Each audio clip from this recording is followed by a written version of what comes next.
Morning they think they want to have billions of dollars. They want to work left and right and center and have billions of dollars.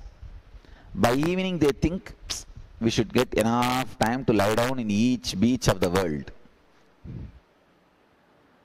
Come on, how you are creating conflicting desires and suffering with it.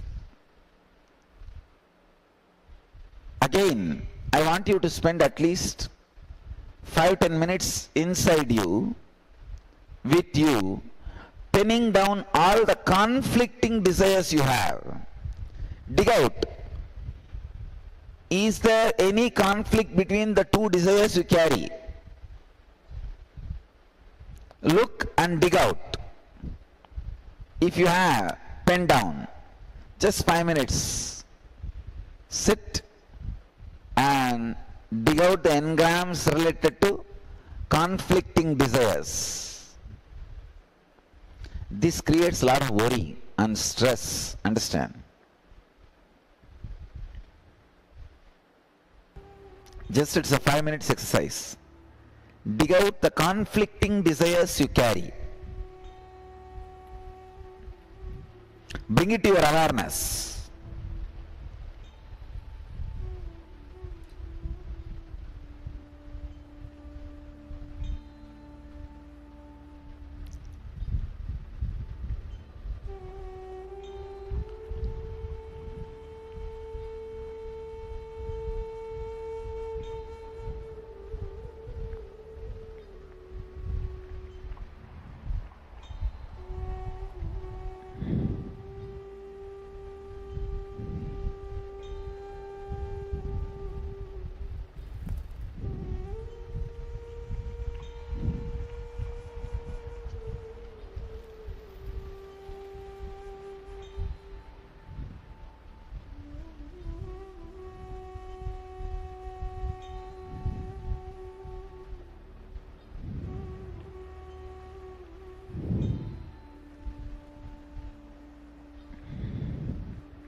Then you will be able to find the conflicting desires.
After that, find out the conflicting desires. There may be some desires which doesn't have any conflict. So find out all conflicting desires.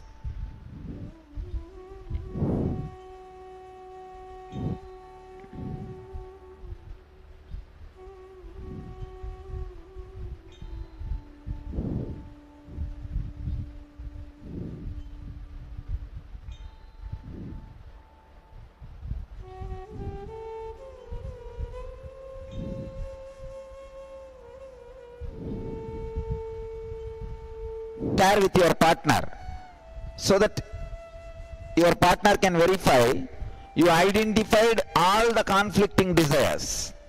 First, the right side group, start talking.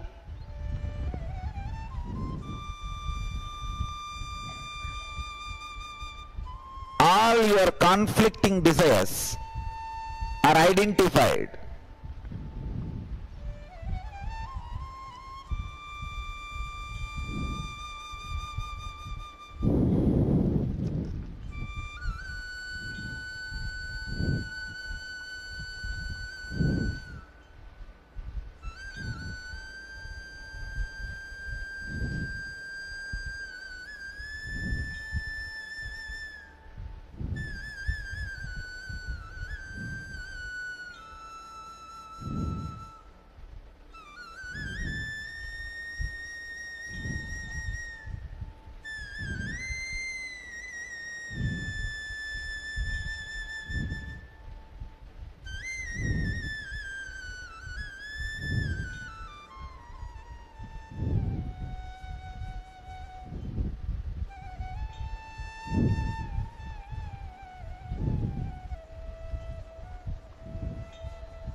Clearly read out everything so that your partner can point all the conflicting desires, even which you are not able to identify.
Now my left side can start talking. If the right side has completed, left side, start.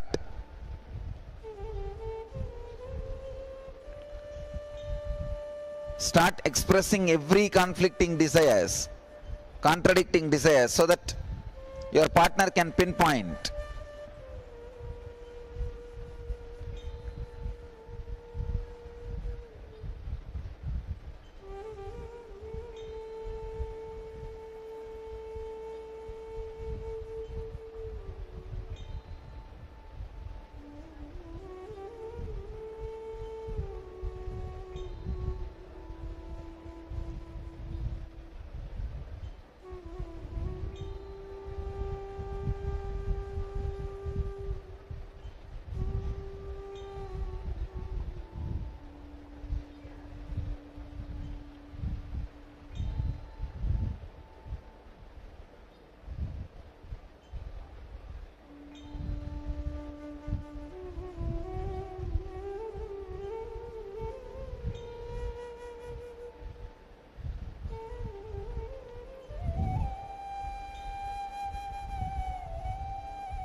bless you all.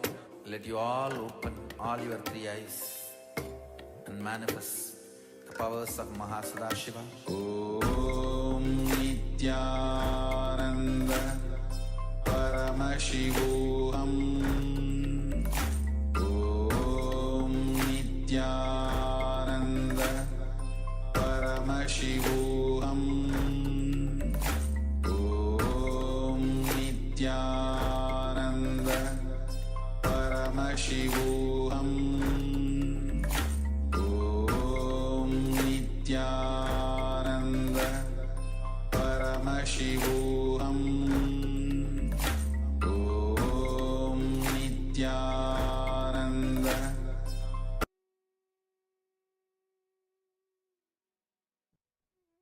Nithyananda, all of you. So after this internalization exercise, now we'll be moving on to the next segment, and we'll be understanding that in the next segment that Swamiji will be revealing that how most of the time that we feel that this is enough. This one thing that this is enough curtails our creativity. So Swamiji says that when you feel that this is enough, you go on restricting yourself, you curtail your creativity. And this is going to be a revelation by Swamiji. And after that, there's going to be a process to break free from the engrams that you create against creating wealth. Yes. Now we always have these ideas that when we think this is enough, I am contented, all of this, we feel that we do not have to expand, we do not have to go after and then accumulate wealth. Now, if it all comes from the space of completion, then it will also be a fulfilling experience for us. But without even trying or without even not wanting to try, when we accumulate these ideas, these cognitions, I am contented. All I have is enough. I don't want to have more. When we develop these cognitions out of incompletion, then a whole experience will not be a fulfilling experience for us. Now, in this section, Swamiji is going to beautifully give us the difference, how the experience will be when we come out of these limiting patterns and how we can accumulate wealth and expand our lives. So let us now come back to the space of listening and listening to the Supreme Pontiff of Hinduism, Bhagavan Nithyananda Paramashivoham, his direct cosmic truths and revelation.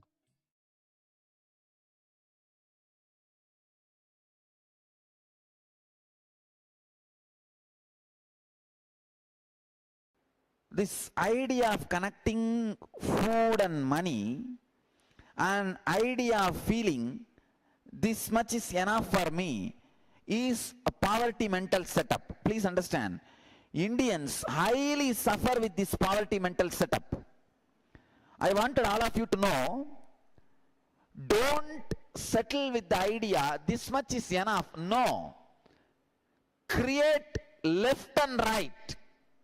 And if you don't want to possess, share it with the world. But don't build a setup that this is enough.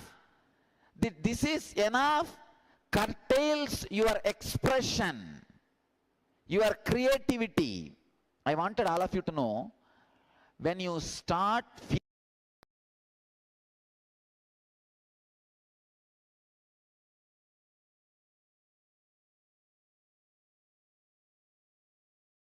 this idea of connecting food and money, an idea of feeling this much is enough for me, is a poverty mental setup. Please understand, Indians highly suffer with this poverty mental setup. I wanted all of you to know, don't settle with the idea this much is enough. No. Create left and right. And if you don't want to possess, share it with the world. But don't build a setup that this is enough. This is enough curtails your expression, your creativity. I wanted all of you to know, when you start feeling this is enough, when you have a line, it is not that you are a big, great guy. No. You are great when you don't say enough, when you create. While you create, no question of enough. While you celebrate, you can have enough. Understand? When you possess, you can have enough. You can say, this much let me possess, that's enough. Other things, let it go to society in various other ways. When you are creating, if you have enough, you have a sickness. So, I wanted all of you to know, no question of enough while you create. Then what will happen? Your creativity will stop. You will not flower. You will not reach the ultimate. You will not have the fulfillment. You will not be exploding. So during creation, no enough. Only while you possess, you have freedom for enough. See, he has one black engram, one wrong engram, that my community people will never grow. These are some of the engrams put in the mind in the Indian villages, that certain community never creates wealth, certain community always creates wealth. He says, even though he has created so much wealth, still that feeling, my community never grows, is there. I think now you know the problem. Break it, that's all. All my life from when I was 2, my mom always told me I was born to give, not to receive. How do I deal with this? Ailini, you need to know, you can give only if you have. You need to create. And there is one more message from Redondo Beach, from Travis. Money causes people to fight against one another. We must compete for wealth. Oh, this is the complete wrong idea. Please understand, you don't need to, you see, only to grab wealth you need to compete. But to create wealth, you don't need to compete. While you are creating wealth, all people who create wealth complement each other. Please understand. There are 2 ways to have wealth. One, creating. Another one, grabbing. Only while you grab, you compete with each other. While you create, you complement each other. Creation of wealth is totally different from grabbing the wealth or robbing the wealth. Only while you are robbing or grabbing, you need to compete. Here I am asking you to create, not to compete. Now, we will do the next process. Maybe that will make more understanding to all of you guys.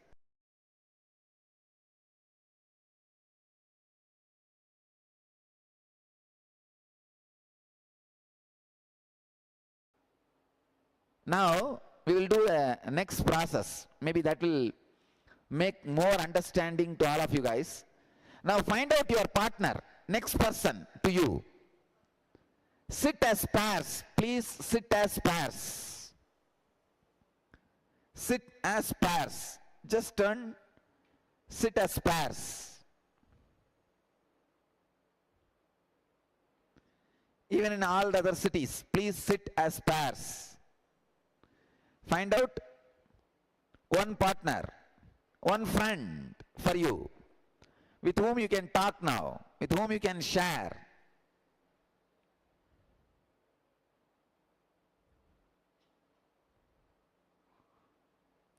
Start sharing, start talking. Actually, whatever you wrote now, start talking, start sharing.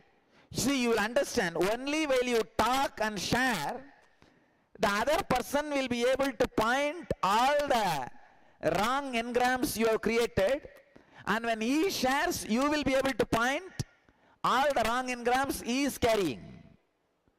Alright, first, the right side batch, start talking. Start sharing the money engrams you created. Start discussing clearly.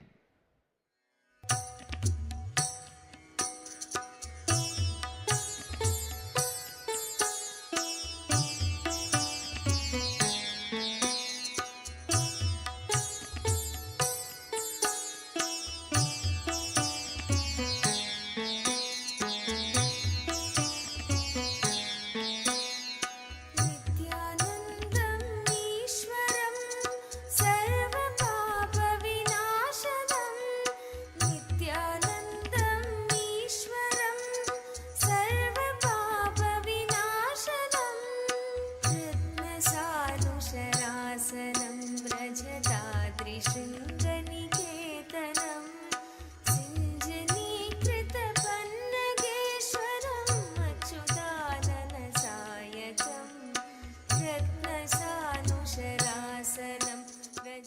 see, I wanted first the right side team to talk. You share your problems, the other person can give clarity. Then after that, the left side team should start. See, don't start talking about your problem when you are listening the other person's. When you are listening other person's, listen completely. Only help him to find out his wrong engrams, wrong mental setup. Then you can tell your story. Before even the other person completes, you don't start. Listen to my sad story first. No. First listen to their story. Then you can start your story. Listen sincerely. Listen sincerely and try to help the person, other person. Understand. Share enlightenment. Enlighten the other person first. You will have enlightenment.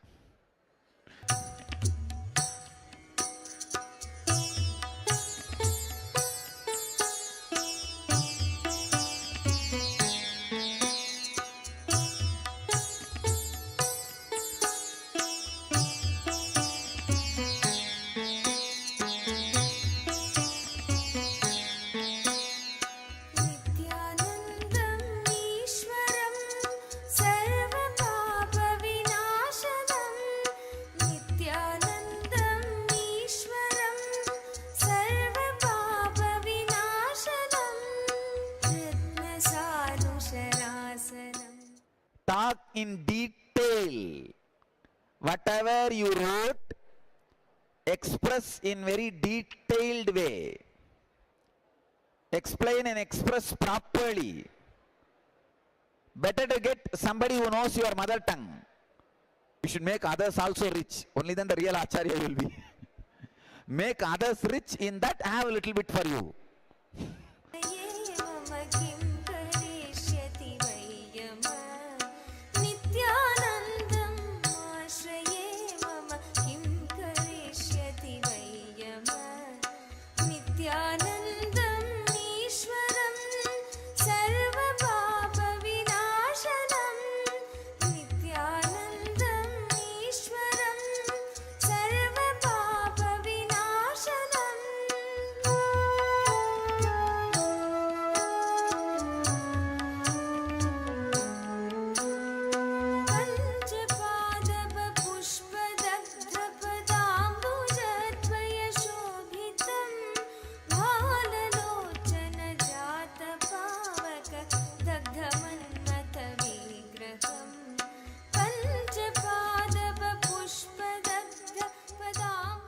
While you talk properly and express, you will understand the wrong engrams you are carrying.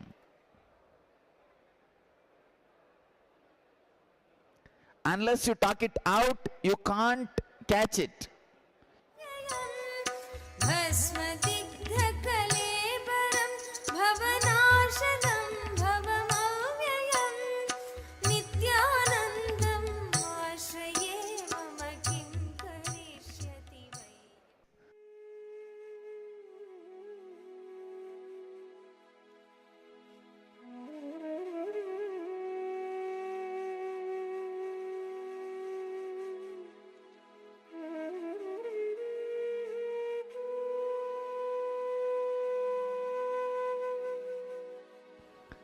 Sit as pairs. Just turn. Sit as pairs. Even in all the other cities, please sit as pairs. Find out one partner, one friend for you, with whom you can talk now, with whom you can share.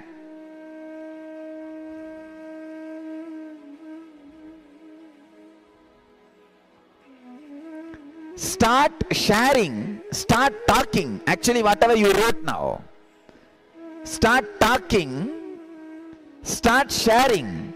See, you will understand. Only while you talk and share, the other person will be able to point all the wrong engrams you have created, and when he shares, you will be able to point all the wrong engrams he is carrying. Alright, first the right side batch, start talking. Start sharing the money engrams you created. Start discussing clearly.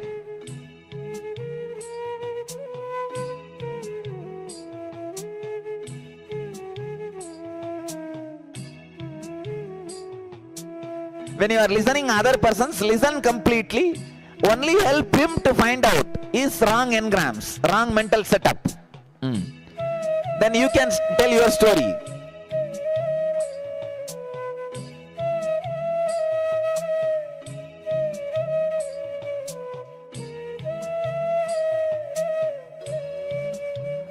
Listen sincerely. Listen sincerely and try to help the person, other person. Understand? Share enlightenment. Enlighten the other person first. You will have enlightenment.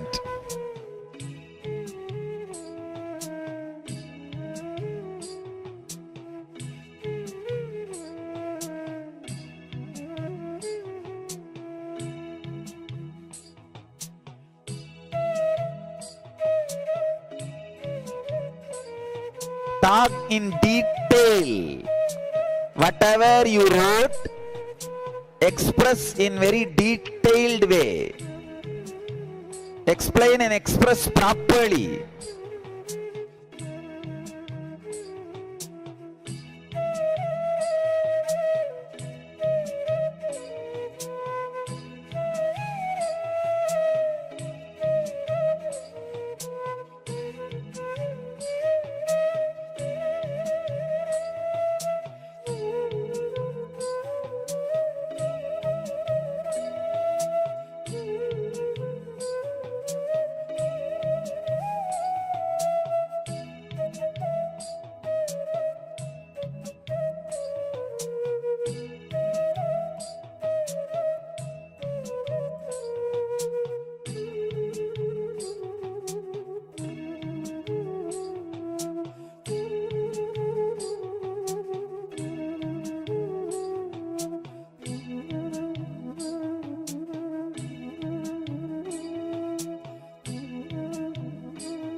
Sit as pairs.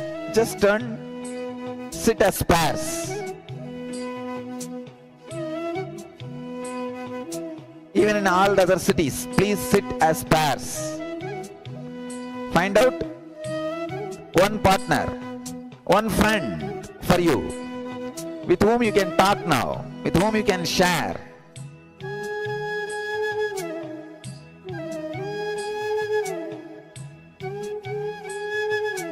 Start sharing, start talking. Actually, whatever you wrote now, start talking, start sharing.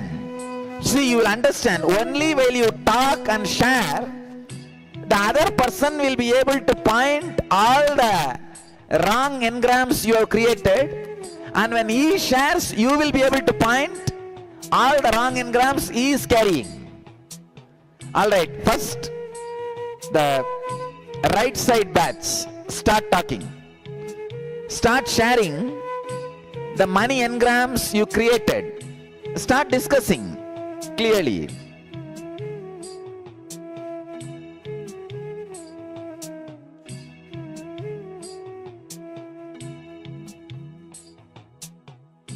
When you are listening other persons, listen completely. Only help him to find out is wrong engrams, wrong mental setup. Then you can tell your story.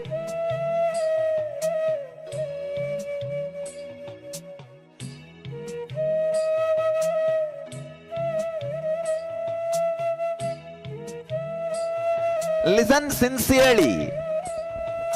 Listen sincerely and try to help the person, other person. Understand? Share enlightenment. Enlighten the other person first. You will have enlightenment.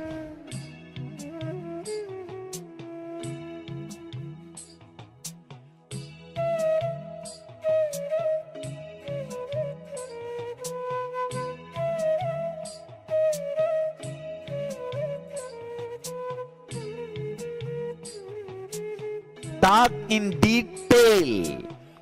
Whatever you wrote, express in very detailed way. Explain and express properly.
sit as pairs. Just turn, sit as pairs. Even in all the other cities, please sit as pairs. Find out one partner, one friend for you, with whom you can talk now, with whom you can share.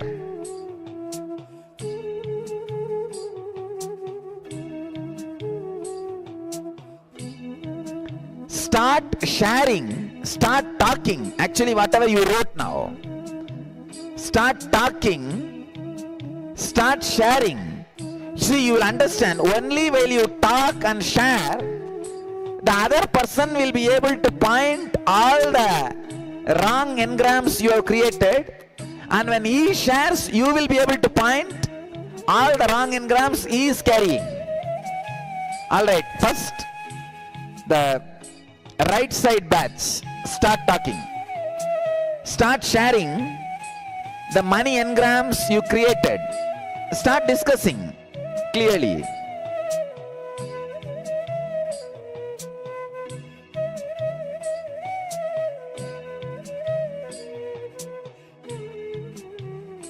When you are listening other persons, listen completely. Only help him to find out his wrong engrams, wrong mental setup. Then you can tell your story.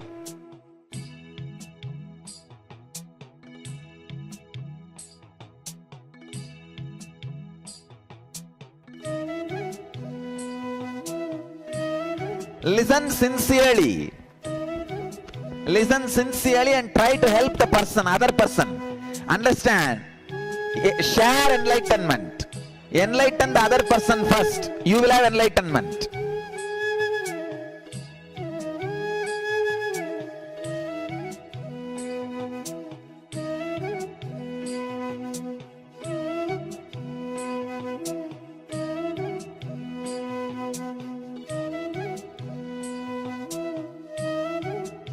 Talk in detail. Whatever you wrote, express in very detailed way. Explain and express properly.